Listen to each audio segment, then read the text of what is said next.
Okay, so in this project, we're going to create a live user filter where we're actually going to fetch a bunch of users from an API called randomuser.me. So we're going to fetch them, put them in here, and then we're going to be able to filter these users. So if I type in an R here, any user that has an R in either their name or their location is going to show. I'll do RO. Let's say let's search for this Roman guy. So ROM. And you see that the only user that matches that is this Roman Roberts. And if I delete, it's going to continue to filter. Okay, if I want to search for this Oliver, and if I delete, it's going to just match whatever I put in here. All right, so we're going to be dealing with the fetch API. We are going to use async await as opposed to the .then syntax for fetch, which returns a promise. So we'll first create the UI, style it with CSS, and then we'll fetch the data and we'll implement the filtering. All right, so we're going to get started on the HTML and CSS for this project. So let's jump into our index.html here for the project starter. So we're going to call this live user filter. And let's go ahead and get rid of this h1 here. So basically we're going to have a container here. And then we want the input, and underneath that we'll have an unordered list with the users. Ultimately, the users will come from the API that we're going to fetch from, through the JavaScript. But for now, we're just going to hard code them just so we can see it, we can style it. Then we'll move on to making it dynamic. So let's create a header here. I'll go ahead and just create a class of header, and let's use an h4. Give it a class of title. And say live user filter, and underneath that h4 I'm going to put a small tag and give this a class of subtitle, and here we'll say search by name and / or location, and then under that small tag is going to be our input, and the input is going to have an ID of filter type text, and let's just add a placeholder to it. So placeholder will say search. Okay, so that's the header. So we can go underneath that div. Actually, we can use a header tag here. So use a header tag, and then underneath the header, let's do our UL, and I'm going to give this an ID of result. This is where we want our results to show up, and I'm going to give it a class of user-list. All right, so inside this UL, like I said, the list items are going to be generated with dynamic data, but for now we're just going to hard code them. So let's add an image here, and I'm going to use HTTPS, and let's use randomuser.me/API, which we're just going to get just a static image now, but later on when we actually fetch the users, the random users, it's going to be from the same API. You can use it just to insert a random user image, or you can make a request to get some JSON data for random users. So right now we're just going to do portrait / and then we can do like women /33.jpg. So if I save that, we're going to get a random image here, and then for the alt we'll just use a name, say Sarah, and under the image here we're going to have a class of user-info, and in here we'll have an h4 with the name, let's say Sarah Smith, and underneath that let's do a paragraph with the location, we'll say Wexford, Ireland, and then what I'll do is just copy that list item, and I'll just put two more. I'm just going to use the same image and name. It's fine because, like I said, this is going to come in from the API ultimately.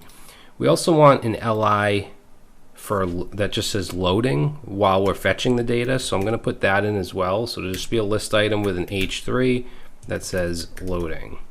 Okay, so that'll be our HTML. Now let's jump into our style sheet.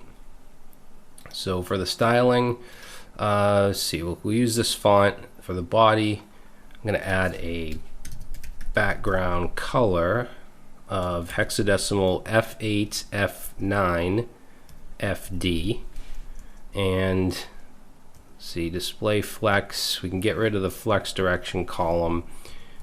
Want everything centered.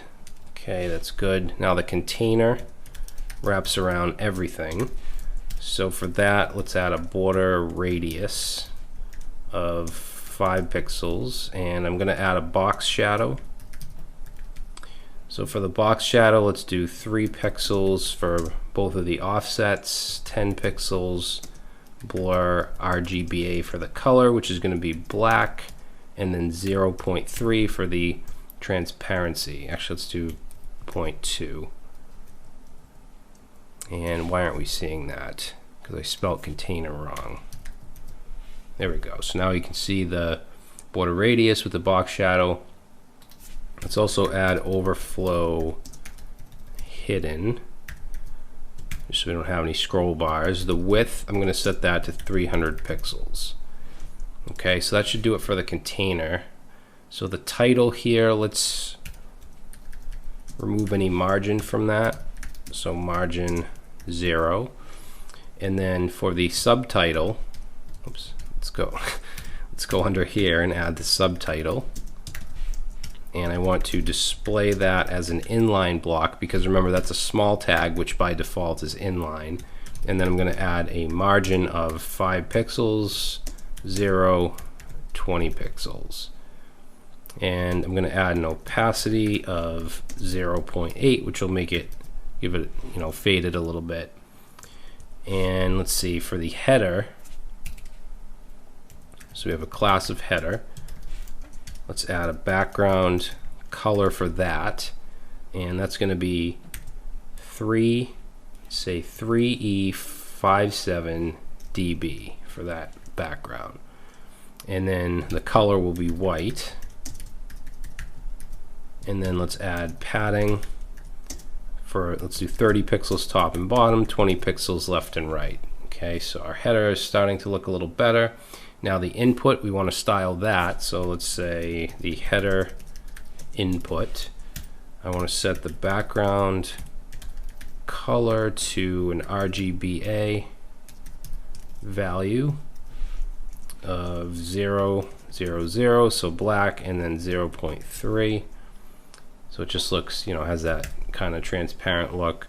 To get rid of that ugly border, let's do a border radius. We're going to make this rounded, so 50 pixels for that.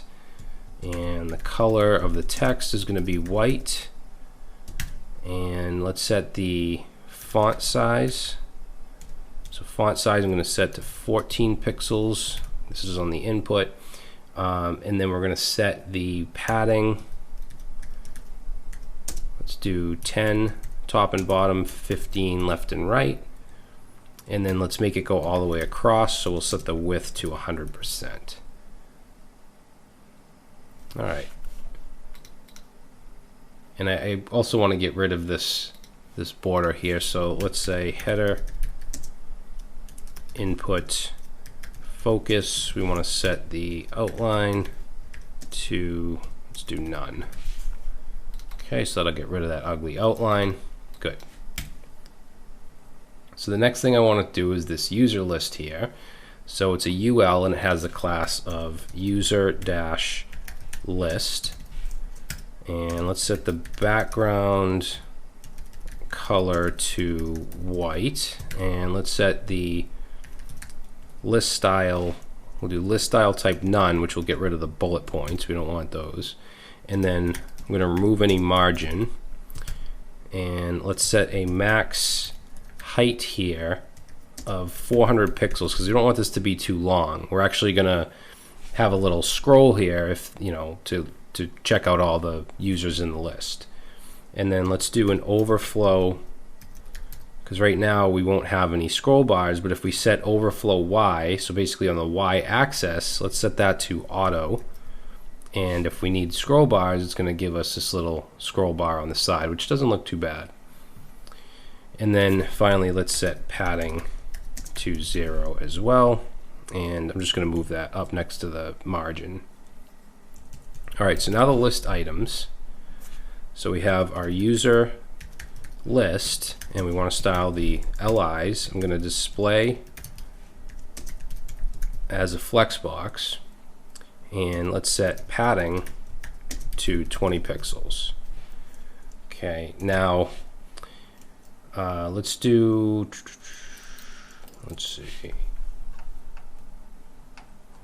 All right, let's do the image. So we have user list image, and I want it to be rounded, so we'll use border radius, set that to 50%. That'll make it rounded. And let's do object fit cover, so we want the whole image to show in there. And then we're going to make the width and the height 50 pixels. Okay, so kind of small, but I think that looks all right. The user info, so we have user dash list dot user info. So for that, let's set margin left to take it away from the image. So margin left 10 pixels, that'll push it over. And then let's set on the H4, I'm just going to grab this.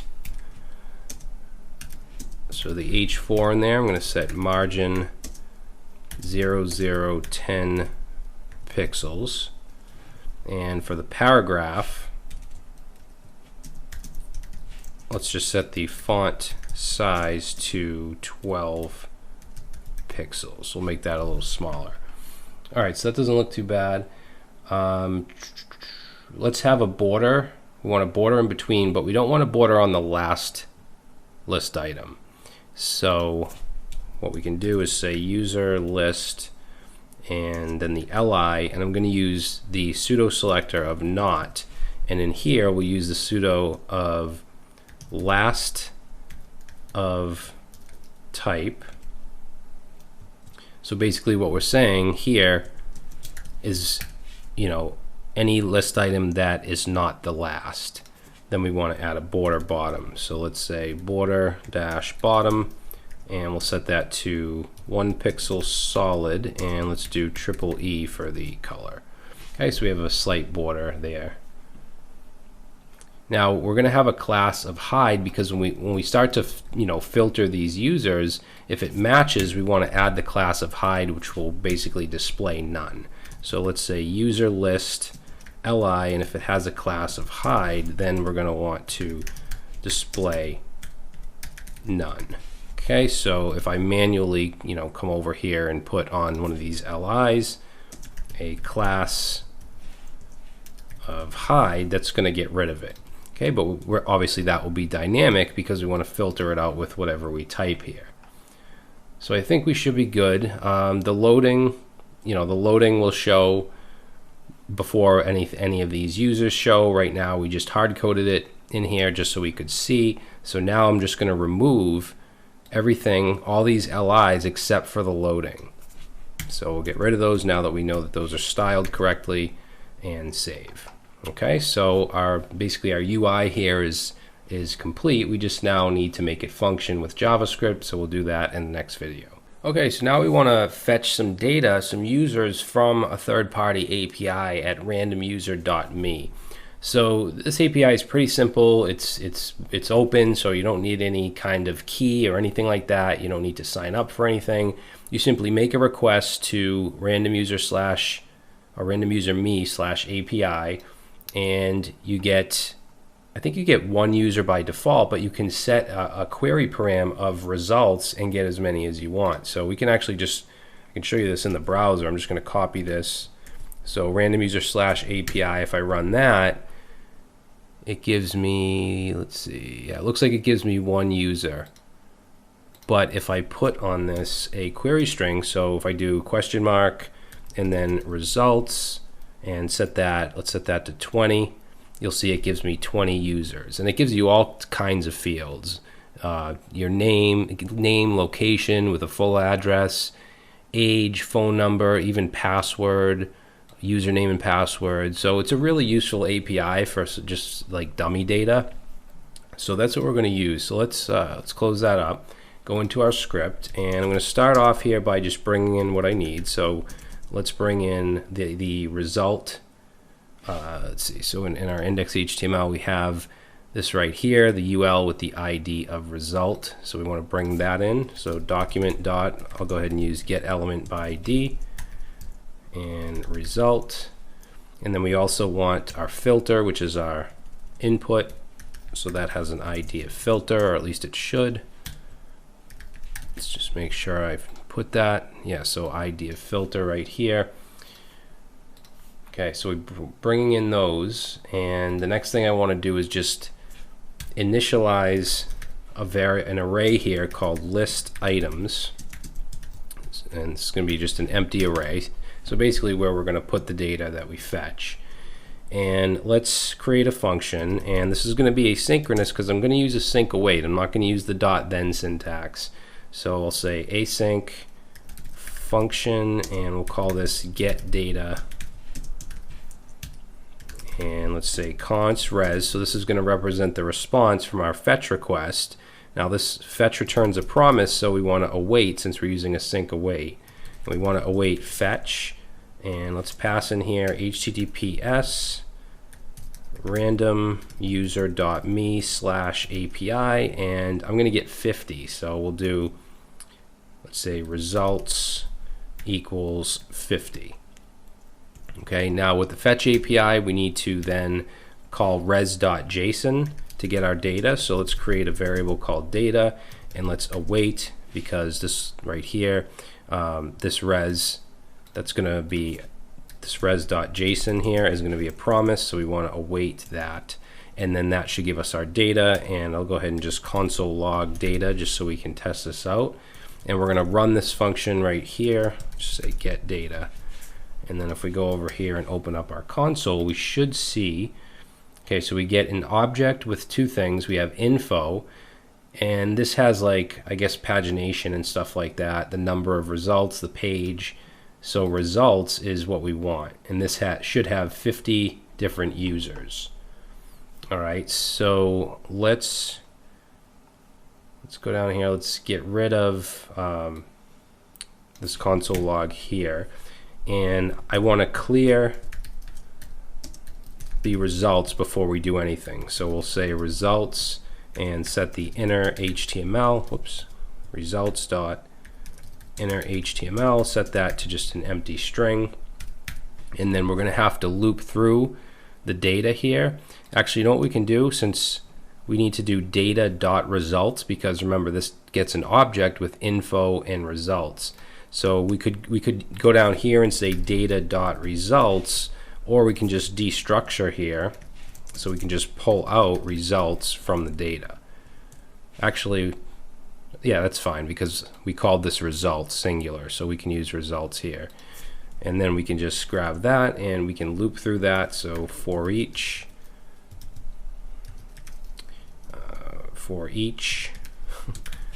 so say for each user, because that's what it is, so each user, then let's go ahead and I just want to console log here user just to make sure we're getting this. Good, so you can see it's logging all the users.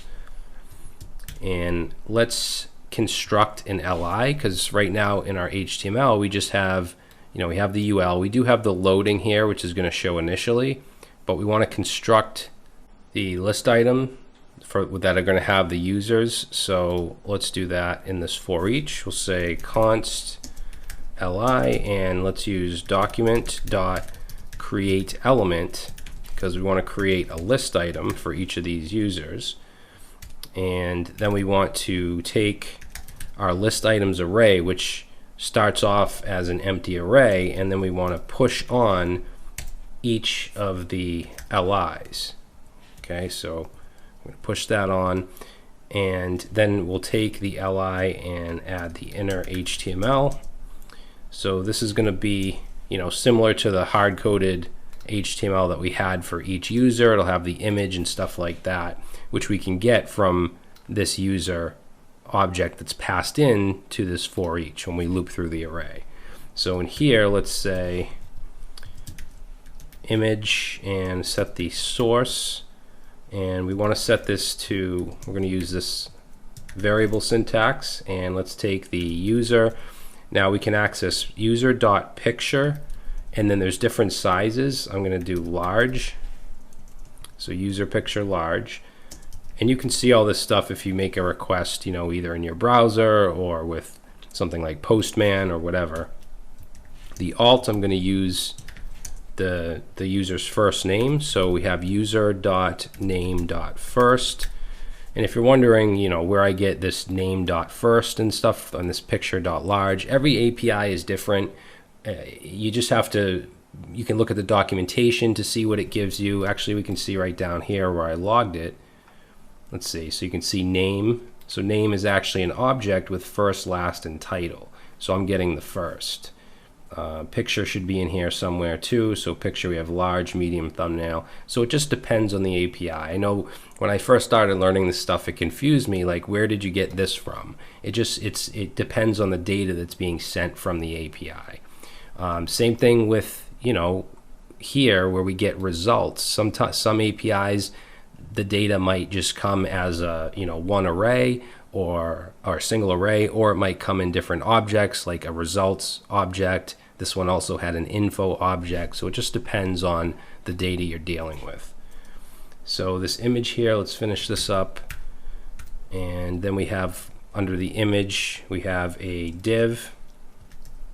And let's give this a class of user-info. And in user info, we're going to have the name. So it's going to be in an H4.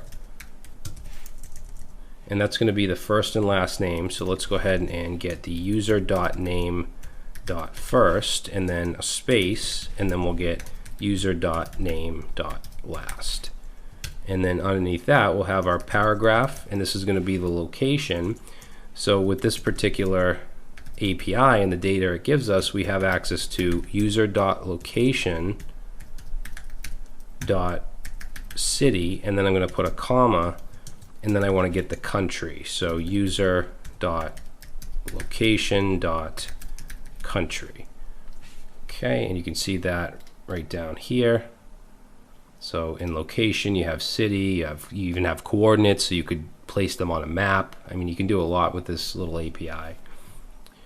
So that's that.